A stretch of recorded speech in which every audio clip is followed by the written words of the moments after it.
There's something in the cornfield. I don't know if they're in others or just the one, but there are things out there. I know there are. And I think they know that I know. I know I sound crazy right now. Just let me start from the beginning. I live in rural farmland, or I did. Anyway, I've been around farms most of my life. Never owned one myself, though. Didn't have the ambition for it. But that's not the point. The point is that I lived across the road from a large cornfield. I've heard before that farmers are supposed to rotate crops to keep the soil healthy, but this one was a cornfield for as long as I lived there. And every year I'd see the growth of green stalks in the aftermath of harvest, but there was something I hadn't noticed. There weren't a lot of people in the area. Again, it was mostly farmland, but every once in a while, some semblance of civilization drives by from the closest town or neighbor. Occasionally, there's even the odd jogger practicing up for a big race, which is why I first noticed something was wrong. I was just sitting on my couch watching the news. They were talking about the disappearance of Joe Wilson.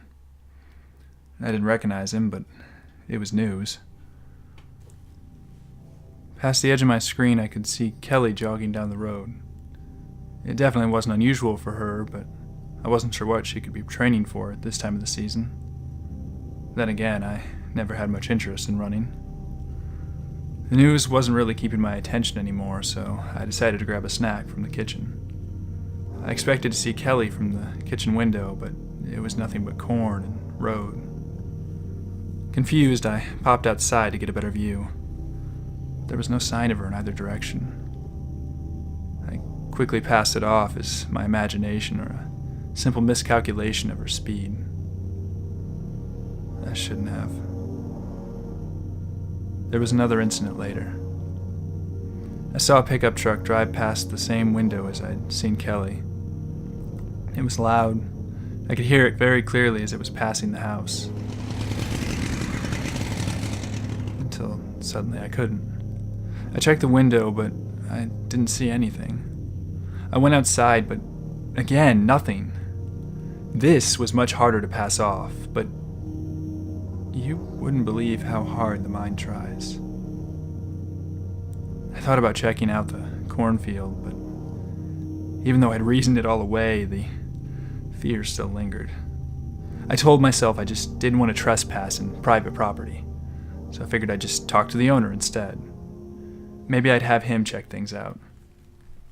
However, I had never seen the owner, let alone did I have any way to contact him. I didn't really want to go looking for him, so I called Sandra. She was the local gossip, and somehow she seemed to know everyone and everything in the area. After listening to her ramblings about the recent disappearances and her reports on some of the new couples in town, she finally gave me my answer. It turns out that the property had no current owner. The last owner had disappeared several years ago, and for whatever reason, no one else had claimed the property. Not even the bank. Things were beginning to seem a bit odd. My rationality on the situation was fading. I could no longer pretend that nothing was wrong. I decided to see what was happening for myself. I grabbed the rifle from upstairs. I'd never fired the weapon before. I wasn't even sure I expected to do it now. But when I'd moved out here, I'd done so without so much as a dog. I wanted some sense of security. I just never thought I'd have to use it. I pulled a chair out onto my porch and set the gun next to it. I figured this was slightly less suspicious than having the weapon in my hands as I watched the road. It was some time before a car approached. I'd watched the cornfield uneasily for the first half hour, but I'd eventually begun to relax and wonder if I was taking things just a bit too far. And then a car approached. All of my fears started climbing their way back. I leaned back, ready to grab the rifle. The car seemed to be from out of town. The driver was going much slower than the locals, unsure about what speed to keep. That, and there was an apparent lack of dirt across the vehicle's surface. I was so busy watching the car that I almost missed the things coming out of the cornfield. The creatures moved at impossible speeds as they dove at the vehicle. It was hard to keep track of them, but when I finally did, they looked like children. Ugly, dirty, and hairless, not to mention ravenous as hell. They had large heads and wide mouths lined with rows of sharp, triangular teeth. They sat frozen as they ripped through the car like it was tissue paper. The man inside tried to scream, but the bastards were too fast. They tore through every section of the car, doors, windows, the roof. Nothing slowed them down as they clawed and chewed. They ripped the man apart as easily as they'd done with the vehicle. The blood barely had time to spray before they swallowed that up too. This display finally snapped me out of my stupor. I grabbed the rifle and braced it against my shoulder. I pulled the trigger and heard the shot ring out. I missed. The rifle had more kick than I had expected, and I fought to readjust the weapon. The creatures let out a hiss, burying their teeth at me. I fired another shot, taking a chunk out of one of the beast's heads. It recoiled, rolled back, and immediately stood up, displaying those vicious triangle teeth, seemingly unfazed outside of the hole in its head. The car had now been crushed, folded, and ripped apart. The remains were being dragged into the cornfield. After everything I'd seen, fear had finally taken over, and I made a dash for the door. I could hear the creatures hissing and growling at me from the edge of the road. I slammed the door and flipped the lock, expecting something to crash into the wood behind me.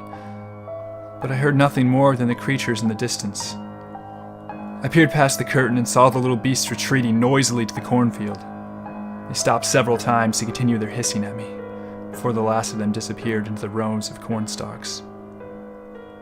My heart slowly stopped trying to beat its way out of my chest, and eventually I began to calm down. I started pacing the house, wondering what to do.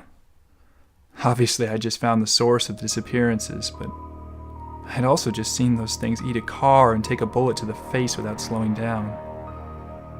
If I told the police, they'd think I was crazy. Hell, even if they believed me, what could they do about it? I just proved that fighting them wasn't an option. But I had to try, didn't I? Traffic was rare, but it happened. People were still at risk. Maybe I could get them to close the roads. But then, how was I going to get out?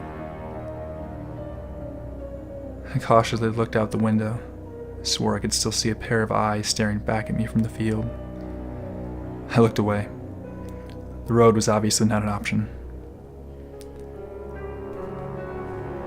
I crossed through the house and checked a window in the back. There was a woods beyond the short backyard, but leading up to it were rows of cornfields on either side of the dying grass.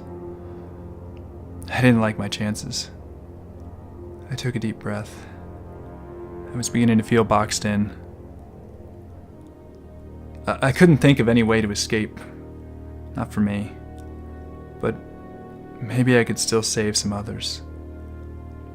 I had to get them to set up that roadblock. I argued with the sheriff over the phone. He acted exactly as I had suspected. Considered monsters a ridiculous idea.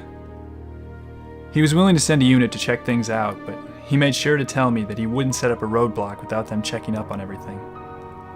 I tried to warn him, tried to talk him out of it, but he wouldn't hear it. He even went so far to mistake my warnings for threats. But I told him that it wasn't me that was the problem. He still wouldn't change his mind. Fine, I said finally.